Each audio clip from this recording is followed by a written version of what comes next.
Assalamualaikum, saya Tita Puspita.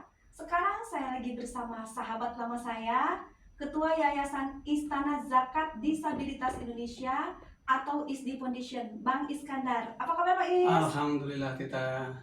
Beliau ini sama seperti saya, disabilitas netra ya Bang ya? Ya, Begini Bang, saya dengar lembaga yang Abang pimpin ini sudah ratusan bahkan ribuan kali membantu teman-teman disabilitas yang berada di beberapa kabupaten di Jawa Barat, terutama di saat pandemi ya Bang. ya, Nah, kalau sekarang yang menjadi program prioritas dari lembaga ISDI sendiri itu apa ya Bang?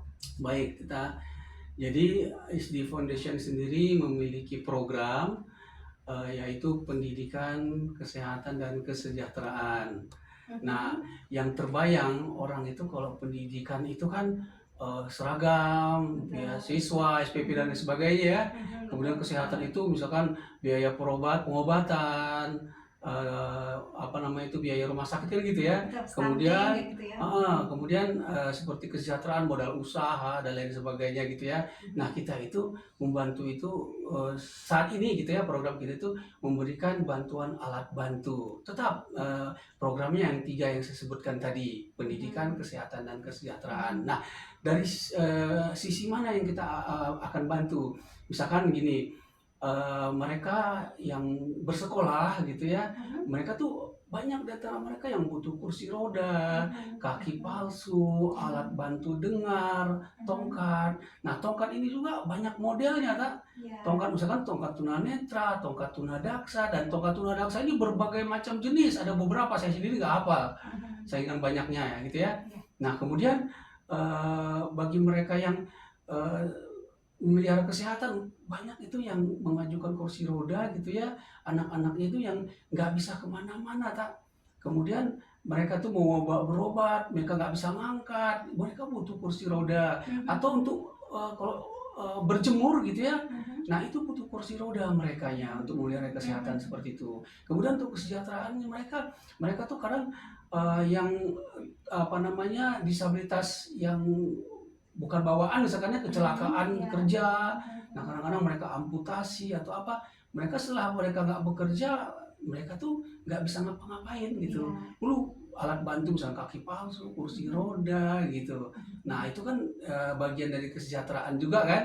Nah, seperti itu. Jadi untuk sementara ini kita memberi bantuan alat bantu untuk mereka yang masih produktif.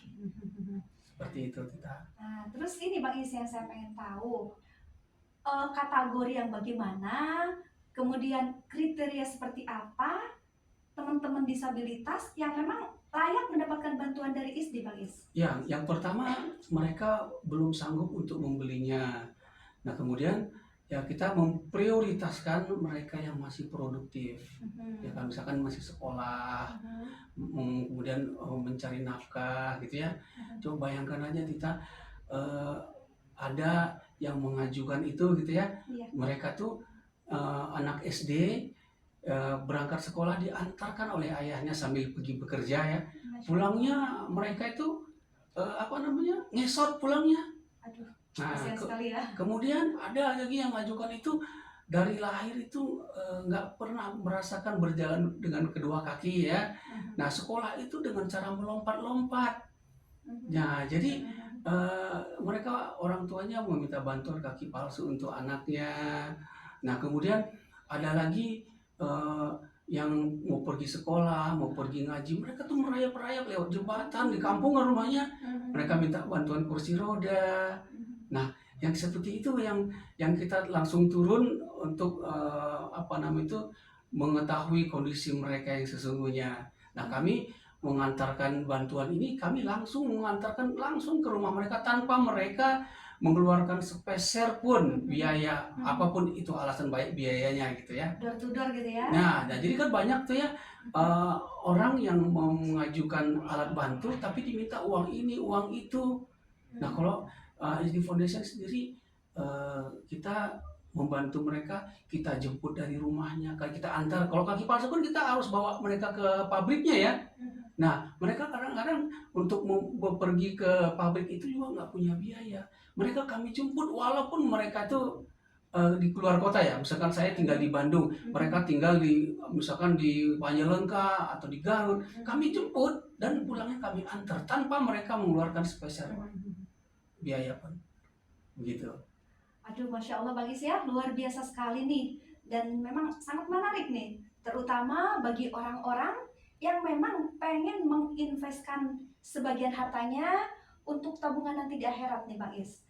Nah itu bagaimana caranya ya untuk bisa berdonasi ke ISDI? Ya, kami punya cara untuk siapapun yang menerima video kami ini, mereka cukup berdonasi dalam 1 bulan itu 10.000 atau Rp1.000 dalam seminggu, itu sudah cukup untuk membantu saudara-saudara disabilitas yang membutuhkan alat bantu ini. Karena coba bayangkan aja ketika mereka siapapun yang menerima video ini, mereka berdonasi, kemudian mereka melakukan share ke satu orang teman atau relasinya atau satu grup yang dia miliki, ya kan? Semuanya melakukan hal sama. Saya yakin sekali banyak sekali yang bisa terbantu untuk disabilitas saudara kita yang membutuhkan.